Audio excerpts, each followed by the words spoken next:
On se retrouve comme chaque semaine pour faire ensemble des économies et en ce mois de décembre, avec les cadeaux de Noël qui approchent, les cartes bancaires vont chauffer, mais ne vous inquiétez pas, on est là pour vous aider et à mieux dépenser. Autour de la table, eh bien mon équipe fidèle qui est là depuis le début, Romaric, Quentin, Antoine et Jean qui nous rejoindra en fin d'émission. Comment ça va aujourd'hui ?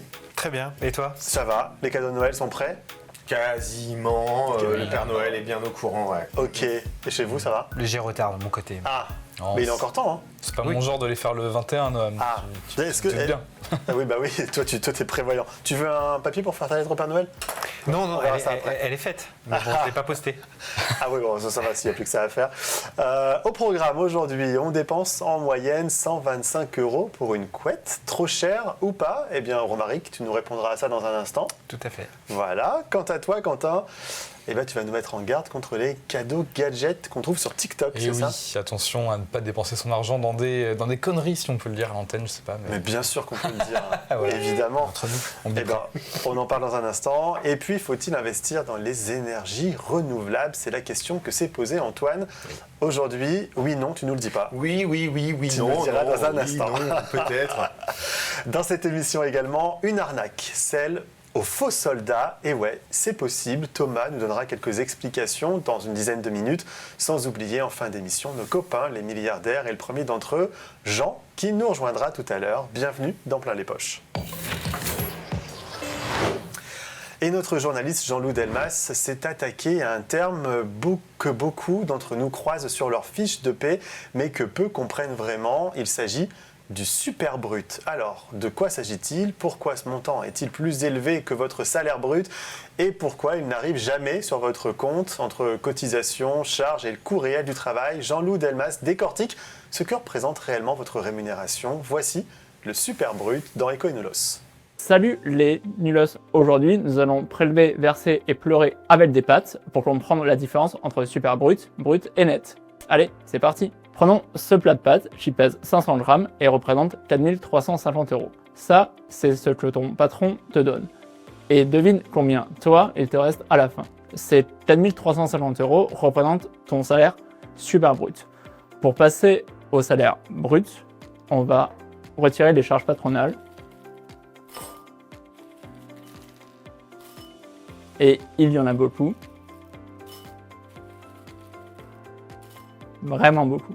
Elles servent à payer l'assurance chômage patronale, la retraite complémentaire, la prévoyance, la mutuelle, la formation et la médecine du travail. Forcément, ça fait beaucoup. 1350 € disparaissent à ce moment-là et cela, mon pote, tu ne les reverras jamais. Tu peux te dire, bon ça va, il me reste encore 3000 €. Mais attention, il s'agit de 3000 € bruts. L'État va encore se servir dedans. L'État va prendre entre 700 et 750 € de cotisation salariale.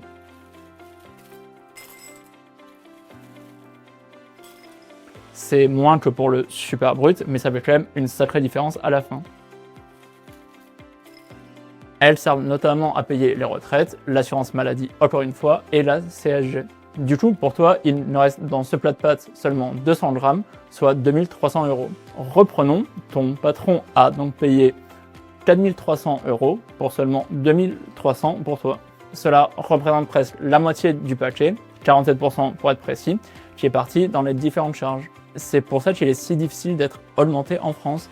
Si tu veux 100 € de plus d'augmentation, cela va aussi rajouter 43 € en brut et 60 € en super brut, soit au total 203 € juste pour ces 100 € d'augmentation.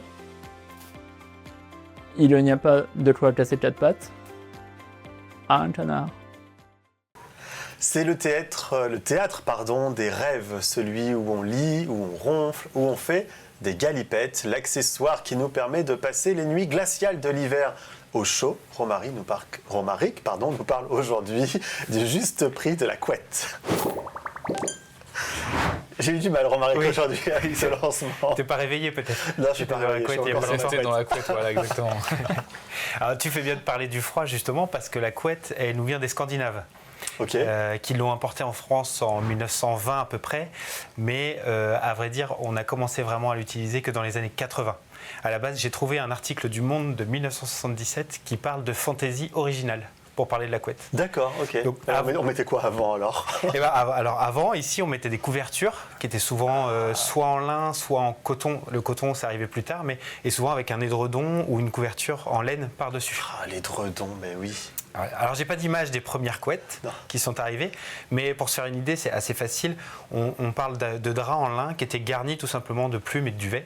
Donc ça ressemble beaucoup à ce qu'on connaît aujourd'hui, sauf que voilà, c'est un peu plus artisanal. Ouais. Et je vous le donne en mille petites questions. À votre avis, qui a participé au boost de la couette en France? Literie, Scandinave. C'est le fameux Jean-François Couette. Pas loin. C'est l'inventeur de la couette. Je sais pas. Ah non, c'est Ikea en fait. Ses couettes. C'est Ikea parce qu'en fait, ce qui a vraiment popularisé la couette en France, c'est le fait qu'on ait des duvets synthétiques et des matières synthétiques qui ont rendu ça beaucoup moins cher qu'à l'origine. Et donc voilà, ça s'est un petit peu démocratisé. D'accord. Donc, pardon, j'ai perdu le fil. C'est super grave. Je voulais vous demander si vous utilisiez des couettes. Parce que c'est pas le cas de évidemment. tous les Français. Ah si, non, mais oui, quand même. Ah ouais, moi j'ai la grosse couette, tu sais, j'ai même pas de drap. Et moi, même en été, et j'aime bien avoir la bien sensation sûr. du poids de la présence, couette. ouais. Voilà, Ah oui, c'est ça. le poids, ça rentre en ça compte. joue, Le côté étouffant, quoi. Ouais. Mais justement, est-ce que vous savez en quelle matière elle est, cette couette? En charbon, moi. C'est pour les Ouais, odeurs. je suis complètement dégueulasse. C'est vraiment mon petit kiff, tu vois. Non, je sais plus, elle est en plume, je crois. Enfin, à l'intérieur, ça doit être des plumes, mais j'ai. Bah non, moi je peux pas. On est allergique chez moi aux plumes. Ah. Donc on met du charbon. D'accord. Bah justement, Je tiens cette vanne. en fait, le garnissage, c'est ce qui change beaucoup de choses dans le prix. On va regarder tout de suite sur l'écran un petit peu ce qu'on paye quand on paye une couette. Donc, pour tout savoir, on en vend entre 5 et 8 millions quand même par an en France des couettes. Donc, c'est pas un petit marché. Et en moyenne, ces couettes, on les paye 125 €. Ok. Donc, voilà, je ne sais pas si vous C'est vous quand même un souvenez petit du budget, prix. 125 €. Si, ouais, non, on prend du hypoallergénique, nous, donc ouais, ça coûte cher. Ça monte vite, Ouais. effectivement. Pour tout vous dire, en fait, on a plusieurs gammes de couettes. On a l'entrée de gamme qui va se situer entre 30 et 80 €.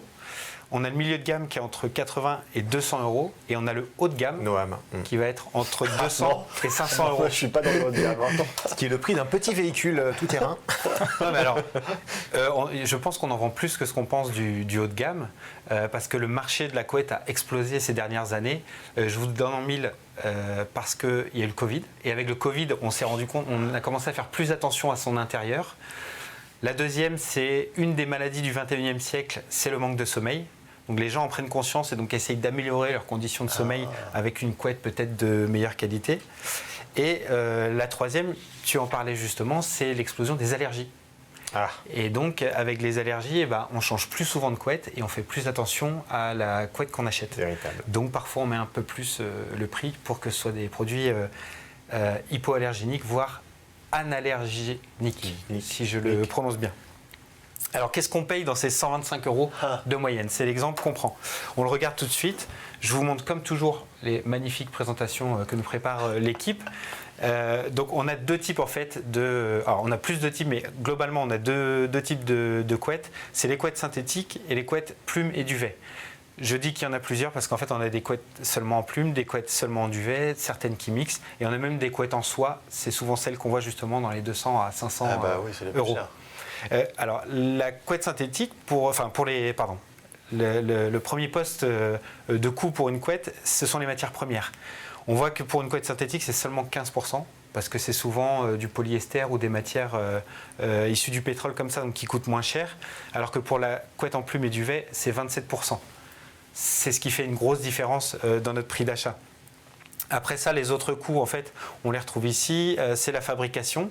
Donc forcément, alors, si c'est plus cher pour la couette synthétique que pour la couette en plume et duvet, c'est le pourcentage. C'est pas forcément plus cher la fabrication. C'est juste que du coup, comme la matière première est moins chère, tous les autres coûts prennent une importance plus grande. On a la logistique et le transport, donc pareil, qui du coup devient plus cher pour la couette synthétique. Juste pour un petit point là-dessus, c'est que souvent les couettes synthétiques, elles viennent de Chine, alors que les couettes en plume et en duvet ont des origines un peu plus variées, même s'il y en a de plus en plus qui viennent de Chine maintenant. On a tout le marketing qui est fait autour, donc ça c'est une part un peu mineure. On a la marge du fabricant et la marge net vendeur. Et bien sûr la TVA qu'on n'oublie jamais puisque c'est quand même 20% à chaque fois du prix, c'est pas rien. Donc ce qu'on voit dans ces prix, ce que je disais, c'est que c'est le garnissage en fait qui fait la grosse différence entre les différentes couettes qu'on peut avoir. Donc ce garnissage, pardon, excusez-moi, je perds mes mots aujourd'hui. Ce garnissage en fait, ce qui change, c'est l'usage qu'on va avoir de la couette. Donc cet usage en fait, il peut être différent selon nos besoins. On a la différence en fait entre le synthétique et la plume et le duvet. Pour faire très rapidement, la couette synthétique a quelques avantages. Elle est moins chère, comme je vous disais, puisque c'est du polyester. Elle se lave facilement en machine, contrairement à la plume et au duvet. Elle est plus légère au poids. Tu parlais tout à l'heure de la sensation de peser dessus suivant ce qu'on aime. C'est plus facile. Elle est souvent analergique. Voilà, j'ai le bon terme. Puisqu'elle se lave, à 60 degrés contrairement aux autres. Et ça compte vraiment dans son choix si on a des problèmes avec les acariens notamment ou les plumes. Par contre, le problème, c'est que c'est souvent moins bonne qualité, elle dure moins longtemps. Sa chaleur est souvent moins forte que la plume ou le duvet. Selon le grammage, mais à grammage égal, elle est beaucoup moins chaude. Et sa respirabilité est moyenne selon la fibre, parce qu'il y a certaines fibres en fait, qui vont vraiment empêcher l'air de passer, et donc on peut un peu étouffer, avoir la sensation de cuve. Et donc pour les couettes, on parlait justement de plume et duvet, c'est un peu l'inverse. La chaleur elle est excellente, c'est une isolation haute performance on va dire. Elle est plus lourde, plus il y a de plumes, plus elle est lourde. Le duvet a un effet beaucoup plus nuage, comme on le met là, elle est beaucoup plus légère, elle garde en fait son gonflage plus longtemps. Elle respire très bien, elle a une durée de vie moyenne à longue. C'est 10 ans minimum, notamment parce qu'on ne les lave pas ou peu en machine. En général, c'est pressing, c'est à sec. Sinon, on a un risque que le duvet et les plumes s'agglomèrent et on perd toute l'isolation. En revanche, forcément, elle est plus chère. On a un poids qui est plus lourd pour la plume suivant ce qu'on aime. Et l'entretien est plus compliqué. Il faut l'envoyer au pressing 1 à 2 fois par an. Ça coûte aussi de l'argent. Donc voilà, c'est à chacun de choisir selon ses moyens. Petit tips pour la payer moins cher, je le donne souvent, mais je le rappelle, c'est d'acheter à contretemps. C'est-à-dire d'acheter sa couette bien chaude, en plume, l'été. On a souvent des promotions, c'est moins demandé. Et à l'inverse, les couettes très légères en synthétique, les acheter l'hiver, parce que c'est pareil, elles sont mises de côté. C'est là qu'on peut avoir du 20, 30, 40%. Il faut y penser. Parfait. Merci Romaric. Merci à toi. On a maintenant tous les bons plans pour bien choisir sa couette. Et vu le froid qu'il fait dehors, c'est plutôt pas mal. Exactement. C'est bientôt Noël, on le sait, mais pour vos cadeaux de dernière minute, attention à ne pas céder à la facilité. Vous êtes déjà tombé peut-être sur des vidéos de gadgets viraux sur TikTok ou Instagram, mais est-ce qu'ils valent vraiment le coup? On en parle tout de suite avec Quentin Meunier. Oui. Je sens qu'Antoine est très client. J'adore les merdes à 5 balles, vraiment. Waouh, ça c'est mon délire. Je pense qu'il va nous dire que c'est pas un bon plan. Comme d'hab. Mais non, comme d'hab, j'en ai fait un peu l'expérience. Moi, c'est mon père qui est retraité, qui est fan de Temu et qui achète, qui pense nous faire plaisir en nous achetant plein de bêtises. C'est très gentil de sa part, mais c'est souvent un peu pourri. Voilà. Donc, comme je disais, on est tous passés par là, mais évidemment, Noam, tu vas me venir, il faut rester prudent. Les réseaux sociaux, avec leurs algorithmes, qui sont hyper bien faits. Ils sont super forts pour nous matraquer avec ce genre de petites vidéos captivantes ou pour essayer de nous vendre finalement des trucs dont on n'a pas besoin, quoi. Mais alors, c'est quoi justement cette technique? Alors, en plus de cibler nos centres d'intérêt, ça c'est le propre de l'algorithme des réseaux sociaux, ou de passer par des influenceurs, ça c'est aussi une nouvelle façon de nous vendre des choses. Les entreprises qui font leur pub sur les réseaux, elles sont très fortes pour nous faire craquer avec des nouvelles techniques. Récemment en France, TikTok a lancé TikTok Shop, donc ça date de septembre. C'est une fonctionnalité pour passer des achats directement dans l'application, sans passer par un site marchand. Et du coup, c'est une barrière psychologique en moins pour te faire sortir ton argent. Il y a aussi une fonctionnalité live où en fait les influenceurs se transforment en vendeurs de téléachat avec toutes les astuces, les bonnes astuces qui vont avec. Il y a des couleurs partout, des promos, on te fait croire qu'il y a des promotions, on t'annonce des stocks limités et tout ça c'est pour te pousser à acheter le plus vite possible et sans trop réfléchir. Évidemment, mais est-ce que c'est bien au moins?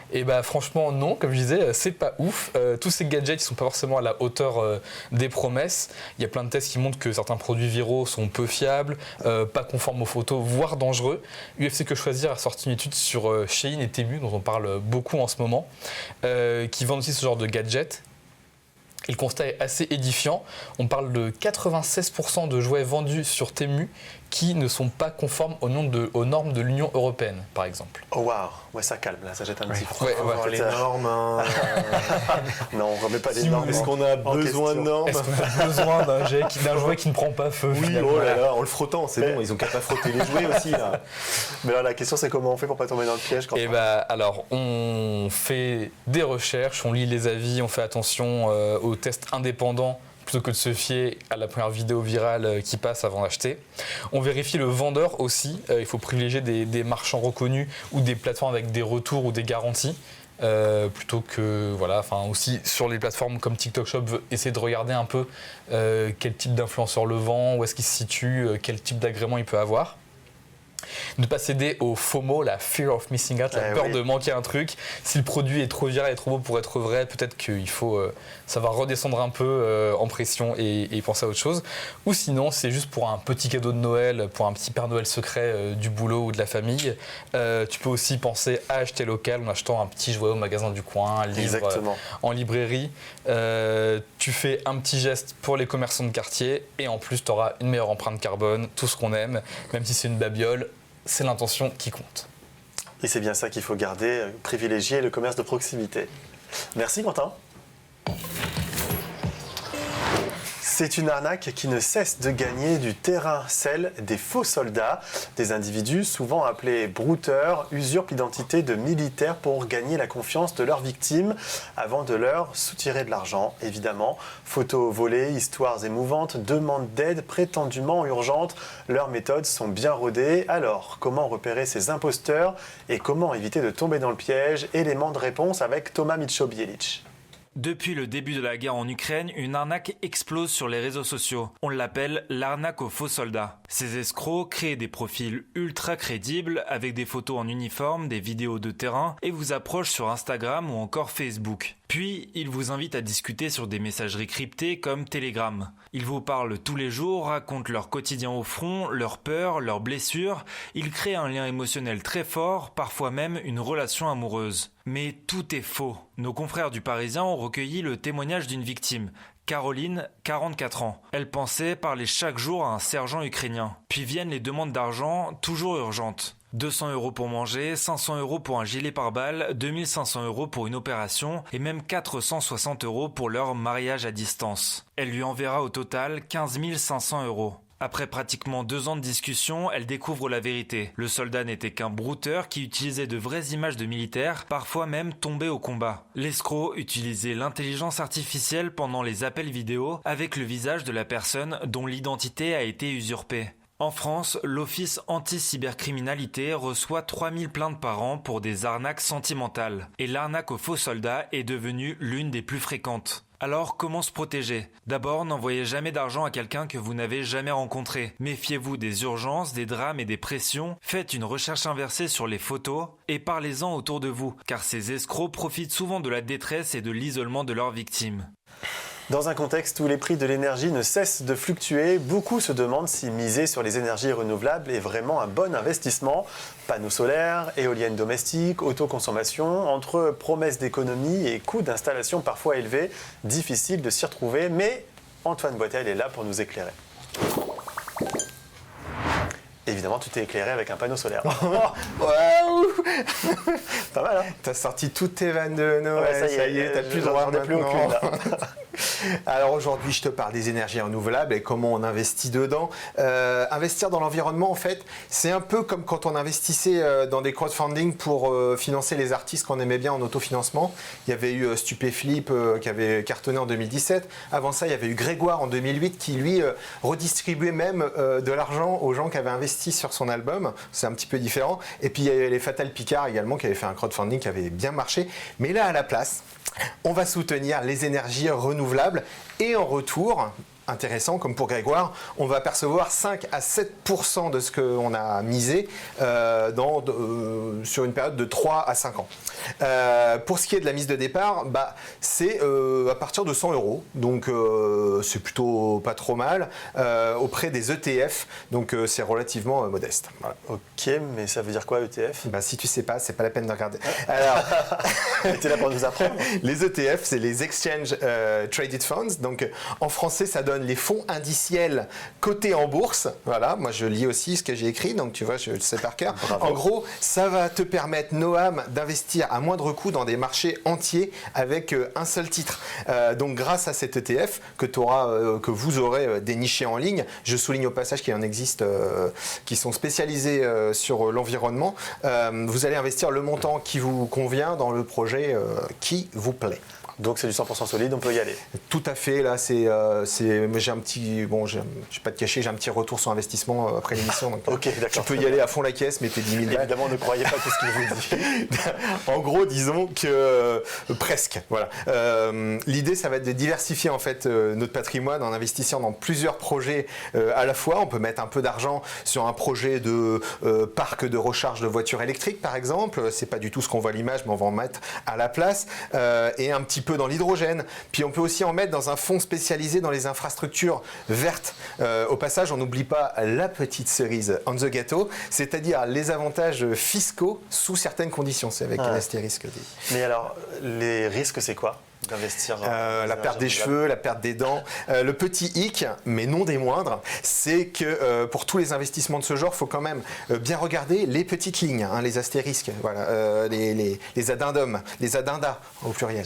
Si le projet qui a bénéficié donc du crowdfunding, il se fait pas. C'est pas de bol Jean-Paul, comme on dit. Il y a un petit risque que l'investissement soit perdu. Et donc voilà, ça reste un petit peu risqué. Par contre, Noam, grâce à cet investissement, tu vas pouvoir te racheter des points de karma, et ça c'est pas mal, en soutenant des causes vertueuses, éthiques, et puis tu vas jouer toi-même ta petite part du changement, de la transition énergétique. Voilà. Tu es en train de me dire que j'ai besoin de racheter des points de karma. Écoute, on approche des fêtes, moi. Si tu vois avec ta conscience, voilà. Eh ben, je lui en parlerai à ma conscience. Merci Antoine. Salut la conscience. Il est temps maintenant de s'intéresser à nos amis milliardaires, car les ultra riches, comme chaque semaine, ont aussi des choses à nous raconter. C'est tout de suite avec Jean. Bonjour messieurs, bonjour. Chaque semaine, il nous fait rire avec cette tenue exubérante. Alors c'est la fête, mais je suis débordé, je suis fatigué. Ouais. On est en hiver, mais bon. J'ai dit, il y a pas de timing là, parce que c'est Noël. Mais alors non, parce qu'en fait, on prépare une petite surprise pour Taylor Swift, mon amie. Ah. Elle va se marier, donc on prépare son enterrement de vie de jeune fille, donc on cherche des lieux, les Seychelles, les Maldives, Hawaï. Voilà. Wow. Et bon, on n'a rien trouvé, c'est nul, mais on continue, on va trouver. Mais oui, il y a de quoi faire quand même. Oui, il y a de quoi faire, mais voilà. Non, mais c'est du boulot. C'est du boulot les EVGF, c'est pas facile. On va pas du tout parler de Taylor Swift. Ok. On va parler de Noël, puisqu'on en parle depuis tout à l'heure, des courses de Noël. Alors, je pense que comme moi, vous êtes lancé dans la course pour trouver des cadeaux.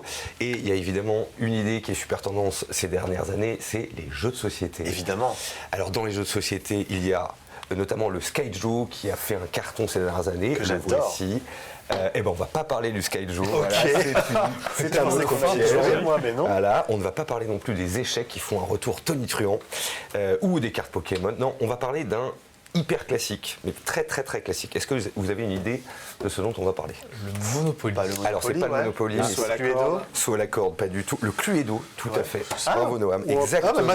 Pardon, mais très bien, tu as bien lu tes fiches, excellent. Bien, la surprise.